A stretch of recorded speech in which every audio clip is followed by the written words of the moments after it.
نکاح کے خطبے میں پڑھنا سنت ہے. اکثر ہم 3 آیتیں خطبہ نکاح میں سنتے ہیں. ایک تو یہ آیت یا ایھا الناس اتقوا ربکم الذی خلقکم من نفس واحدہ جو میں نے پڑھی, اور دوسری آیت یا ایھا الذین آمنوا اتقوا اللہ حق تقاتہ یہ آیت کریمہ, اور تیسری آیت یا ایھا الذین آمنوا اتقوا اللہ وقولوا قولا سدیدا. یہ 3 آیتیں پڑھی جاتی ہیں نکاح کے خطبے میں. کبھی ہم نے سوچا کہ نکاح کے خطبے میں یہ جو 3 آیتیں پڑھی جاتی ہے بظاہر کسی ایک کا تعلق بھی فضائل نکاح سے نہیں ہے, حالانکہ نکاح کے فضائل میں اور نکاح کے باب میں نکاح کے احکام پر قرآن مقدس میں آیات موجود ہیں. جیسے یہ قرآن شریف کے اندر آیت کریمہ فَانكِحُوا مَا طَابَ لَكُم مِّنَ النِّسَاءِ مَثْنَىٰ وَثُلَاثَ وَرُبَاعَ فَإِنْ خِفْتُمْ أَلَّا تَعْدِلُوا فَوَاحِدَةً یہ آیت کریمہ موجود ہے.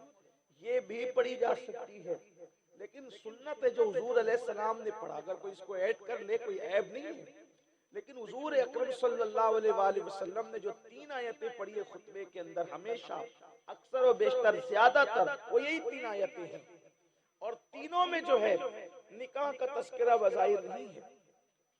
پھر ان آیتوں کے اندر کیا حکم ہے, اور تینوں آیتوں کا عنوان یہی ہے یا ایھا الناس اتقوا, اے لوگو اللہ سے ڈرو. یا ایھا الذین آمنوا اتقوا اللہ, اے ایمان والو اللہ سے ڈرو. تیسری آیت بھی یا ایھا الذین آمنوا اتقوا اللہ, اے ایمان والو اللہ سے ڈرو. تینوں آیتوں میں اللہ سے ڈرنے کا حکم ہے. اللہ سے ڈرو, اللہ سے ڈرو, اللہ سے ڈرو. گویا کہ 3 آیتیں پڑھی گئی, 4 بھی پڑھی جا سکتی تھی, 5 بھی پڑھی جا سکتی تھی, 2 بھی پڑھی جا سکتی تھی, 3 پڑھی گئی. حضور علیہ السلام نے 3 پڑھا. اور میرے نبی کی شان ہے زندگی میں کوئی کام ایسا کیا ہی نہیں جو حکمت سے خالی ہو.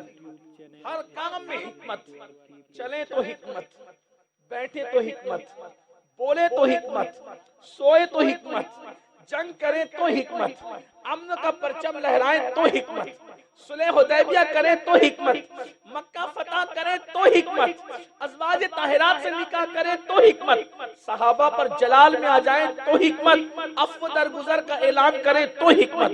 ان کا ہر کام حکمت والا ہے. بندہ ان کی حکمتوں کو سمجھے یا نہ سمجھے, لیکن مصطفیٰ جان رحمت صلی اللہ علیہ وآلہ وسلم کا ہر کام حکمت والا, حکمت سے خالی نہیں. لے کہنے والے کہتے ہیں کہ حکیم کا فعل یعنی حکیم کا کام حکمت سے خالی نہیں ہوتا.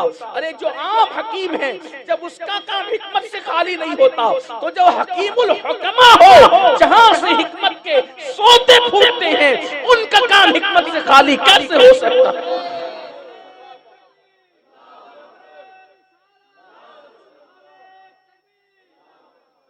واللہ ان کے ہر فعل میں حکمت ہے.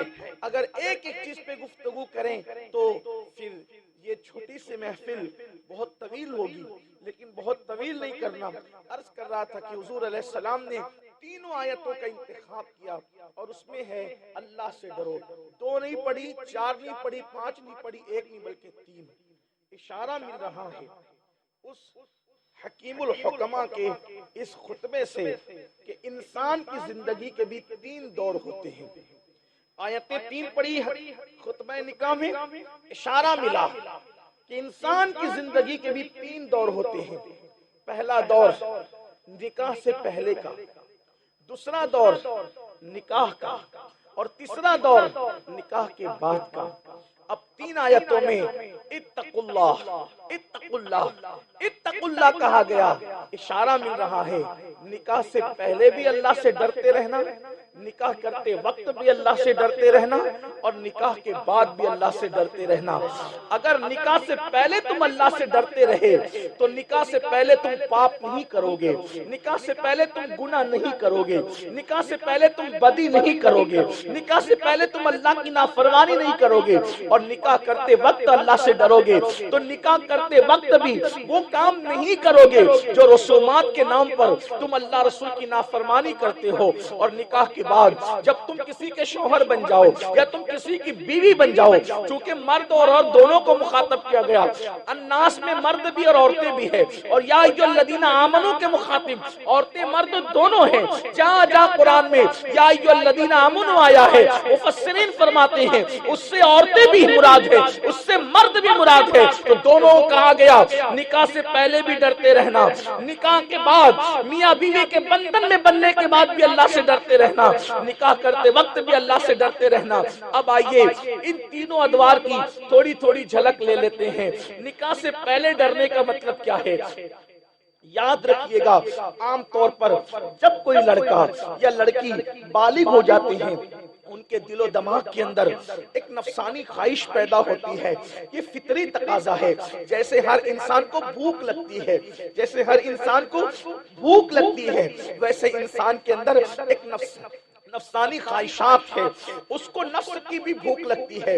یعنی مرد جوان ہونے کے بعد اسے زندگی میں کسی عورت کی ضرورت پیش آتی ہے، اور عورت کو جوان ہونے کے بعد کسی مرد کی ضرورت پیش آتی ہے۔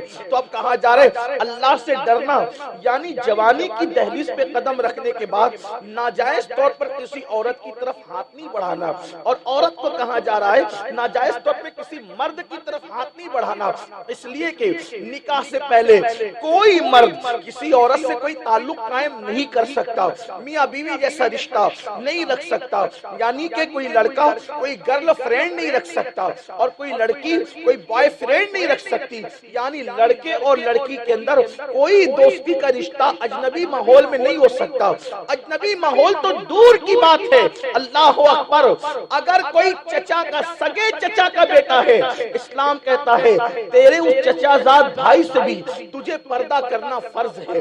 اگر ماموں کا بیٹا ہے تو ماموں زاد بھائی سے بھی پردہ کرنا فرض ہے۔ اسی طریقے سے اگر پھوپھی کا بیٹا ہے، پھوپھی زاد بھائی سے بھی پردہ کرنا فرض ہے۔ اب آپ مجھے بتائیں، جب چچا زاد بھائی سے پردہ فرض ہے، جب ماموں زاد بھائی سے پردہ فرض ہے، جب خالہ زاد بھائی سے پردہ فرض ہے، جب پھوپھی زاد بھائی سے پردہ فرض ہے، حالانکہ رشتے میں کتنے قریبی لوگ ہیں، جب ان سے پردہ کرنا فرض ہے تو گلی کے لڑکوں سے پردہ کتنا کرنا فرض ہوگا، کالج کے لڑکوں کے ساتھ پردہ کتنا فرض ہوگا۔